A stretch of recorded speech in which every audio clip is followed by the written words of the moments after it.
1, 2, And review, somebody female. Oh shit, I got some blood going. Oh, he's wearing it too. You're in the bay. Once you get over to the bed, we'll give you the story. Everything's going to happen super fast. Welcome to the emergency room. I lost the pulse.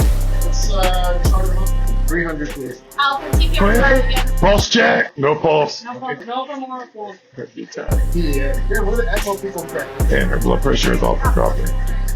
45 minutes of CPR and no return of circulation. Okay.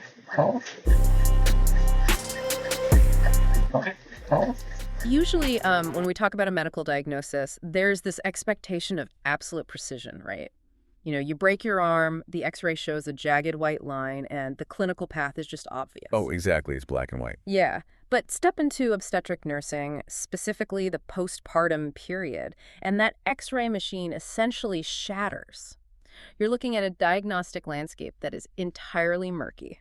Welcome to today's deep dive, by the way. Thank you. And it's murky because a postpartum client is going through such massive, rapid physiological shifts. I mean, the line between an expected recovery symptom and a life-threatening complication is just razor thin. Right. The body is essentially rewiring its entire cardiovascular and endocrine system in, well, a matter of hours. Which is why today we are stepping into the role of your clinical mentors. We're looking at a stack of sources focused entirely on postpartum obstetric care, and our mission is to aggressively apply the Pareto principle. Yes, we love the Pareto principle. We are bypassing the minor details to isolate that 20% of clinical concepts that will yield 80% of the value on your exams and in your actual practice. We are focusing purely on high-yield, safety-critical patterns. Things like distinguishing normal physiological changes from hidden shock, or navigating cognitive traps that even veteran clinicians fall into. Because it's not just about a grade. No, not at all. Recognizing these patterns early is the fundamental difference between a patient crashing and a patient recovering. And the sources note a really critical, sobering fact here. Decreased access to care increases the risk of maternal morbidity for Black clients by 3 times compared to white clients. Wow, 3 times. Yeah. So understanding these complications isn't just about passing the NCLEX. It's about saving lives and being a vigilant advocate at the bedside. Absolutely. So let's start with the most immediate threat in that postpartum window, which is postpartum hemorrhage, or PPH. This is the 4th leading cause of pregnancy-related death in the U.S. Meaning it is guaranteed to be on your exam. Guaranteed. And the sources highlight a major clinical update from ACOG, the American College of Obstetricians and Gynecologists, regarding how we even define a hemorrhage now. Right, because the older definitions used to rely on how the baby was delivered. You know, setting a threshold of 500 milliliters for a vaginal birth and 1,000 for a cesarean. Which is outdated now. Completely outdated. The high-yield core fact you need to know is that PPH is defined as a cumulative blood loss of 1,000 milliliters or more. Or, frankly, any amount of bleeding accompanied by signs of hypovolemia within 24 hours of birth, regardless of the delivery route. I mean, the body really doesn't care what door the baby used, right? No. A liter of blood lost is a liter lost. Exactly. So to identify the cause of PPH, instructors want you to know the 4 Ts. That's tone, trauma, tissue, and thrombin. And the most critical of those is tone, specifically uterine atony. This is the primary cause of PPH. To understand tone, you have to visualize what the uterus is actually doing after birth. Right, the involution process. Yes. The muscle fibers of the myometrium contract in this unique crisscross pattern around the spiral arteries. They act like physiological tourniquets. If that muscle loses its tone, if it becomes boggy and relaxed, those arteries are essentially left wide open, bleeding directly into the uterine cavity. And the other 3 Ts just compound that issue. Trauma refers to physical lacerations. And tissue is an interesting one. I always visualize it as an obstruction. Like if even a tiny fragment of the placenta is retained, the uterus cannot clamp down fully. It's like trying to make a tight fist with a marble sitting in your palm. You just can't close the gap. That is a perfect mental image. And finally, thrombin points to underlying coagulopathies. But let's talk about the assessment. What are we looking for? So, an expected healthy finding is a firm contracted fundus located right around the umbilicus. The priority concerning finding is that boggy, squishy uterus. And there's a huge exam trap here, right? Oh, massive. If that boggy uterus is deviated to the side, usually the right side, you are likely looking at a full bladder physically pushing the uterus out of alignment. Yeah. That prevents the muscle fibers from contracting. Okay, so if I walk into a room and assess a boggy, deviated uterus, my absolute first priority action, before I even call a provider, is bimanual uterine massage.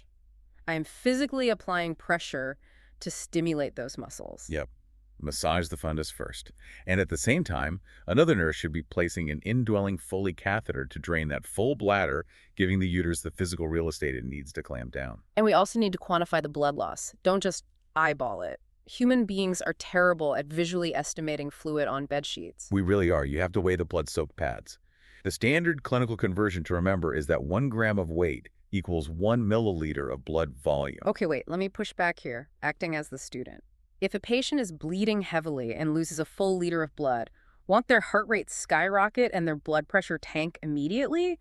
Why wouldn't I see alarms going off? I am so glad you asked that because this is a top cognitive trap. The answer lies in the hypervolemia of pregnancy. A pregnant person's blood volume increases by almost 50% over 9 months. Right, they have a massive fluid reserve. Exactly. They built that up to prepare for the blood loss of childbirth. Because of that buffer, changes in vital signs like tachycardia might not register at all until blood loss drastically exceeds 1,000 milliliters, or until shock is already setting in. So their body is essentially masking the hemorrhage until they just run out of reserves and fall off a physiological cliff. Yes. Do not wait for late vital sign changes to act. If the uterus is boggy and the bleeding is heavy, you intervene immediately. Which brings us to the crash cart. If fundal massage fails, we move to pharmacological interventions. Nursing instructors love testing the specific contraindications of uterotonic meds. Oh, they do.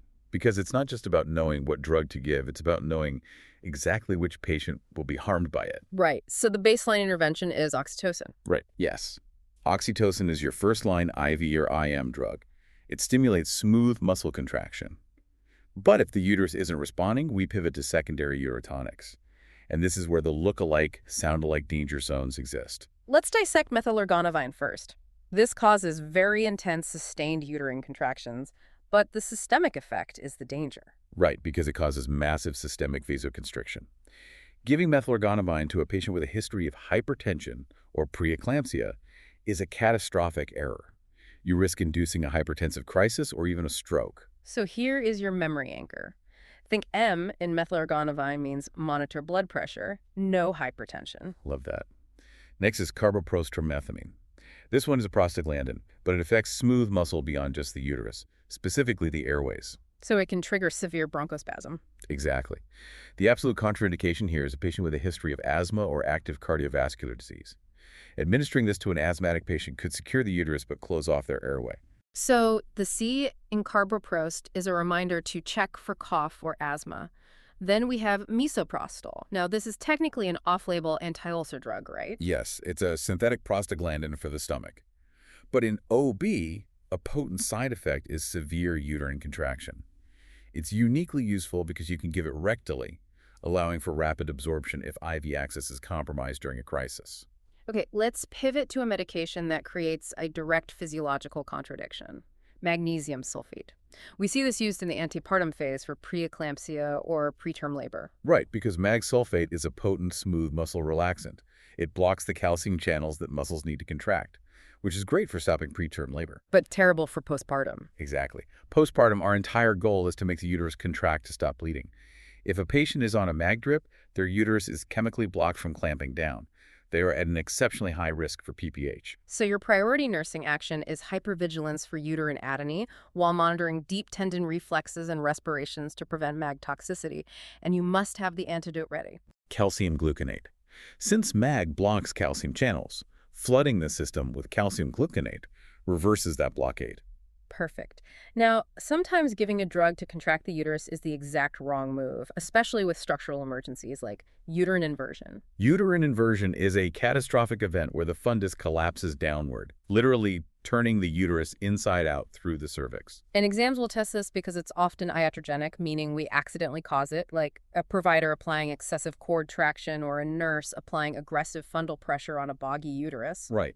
And if inversion happens, the nursing instructor will test the order of operations. You absolutely cannot give oxytocin yet. Giving oxytocin during an inversion is like locking the door while the intruder is still inside the house. You have to put the uterus back where it belongs before you lock it down. That is the perfect analogy.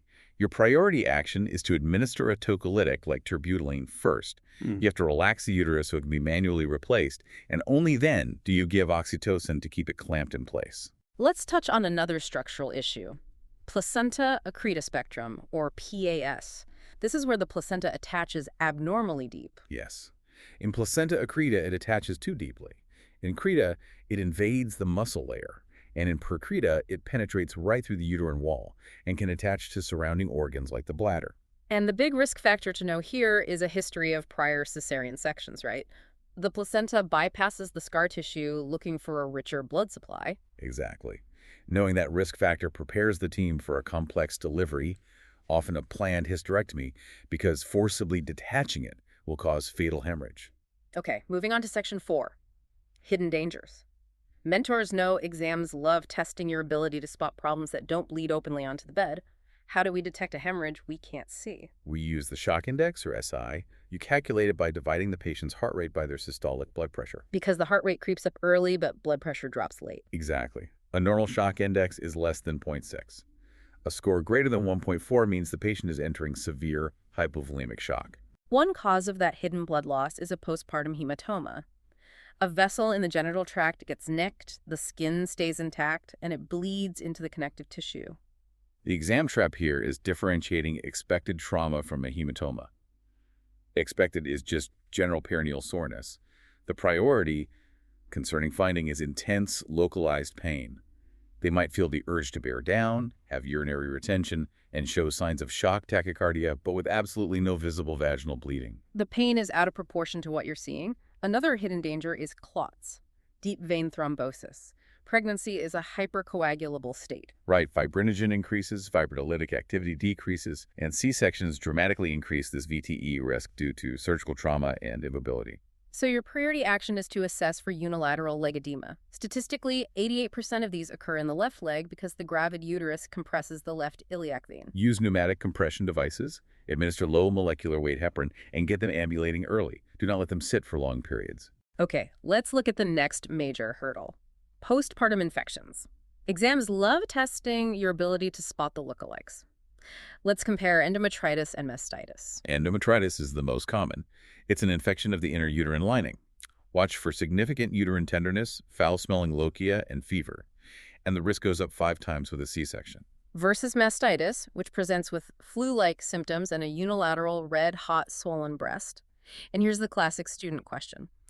If the mom has an active mastitis infection, does she have to stop breastfeeding or dump her milk? Absolutely not. That is a huge exam trap. The treatment is to keep emptying the breast to clear the milk stasis. Educate the patient to increase feeding frequency, ensure proper latch lips flanged like a fish, chin in the breast, and use cool compresses. Now, if these infections aren't controlled, they cascade into maternal sepsis. Yes, we use the SOFA score to monitor for organ failure. Your priority action for sepsis is to administer broad-spectrum antibiotics and crystalloid fluids like lactated ringers immediately. And to monitor perineal and surgical wounds, use the RETA mnemonic: redness, edema, ecchymosis, drainage, and approximation. It gives you an objective framework for a subjective visual assessment. Perfect. All right, we've covered a ton of ground. Let's wrap up this clinical rotation with our top 5 non-negotiables for the exam. If you only remember 5 things, here they are. Number 1, PPH is greater than 1,000 milliliters of blood loss. Always massage a boggy fundus first. Number 2, know your med traps. Methylregonavine, no hypertension. Carboprost, no asthma. Number 3, for uterine inversion, relax first with terbutaline, replace it, then contract it with oxytocin. Number 4, disproportionate perineal pain plus shock vitals with no visible bleeding equals a hematoma. And number 5, for mastitis, keep the patient breastfeeding to clear the stasis. You've got this. But before we go, we want to leave you with a final thought to mull over. We discussed at the top of the deep dive that Black maternal clients have 3 times the risk of morbidity due to decreased access to care. Now that you know the clinical signs, like the intense, out-of-proportion pain of a hidden hematoma, how will you consciously fight systemic bias in your future practice to ensure your patient's pain isn't just dismissed as normal postpartum discomfort? It's an essential question. Because it's not just about passing a test, it's about who you will be at the bedside. Exactly. Keep that in mind as you study. We'll see you on the next deep dive.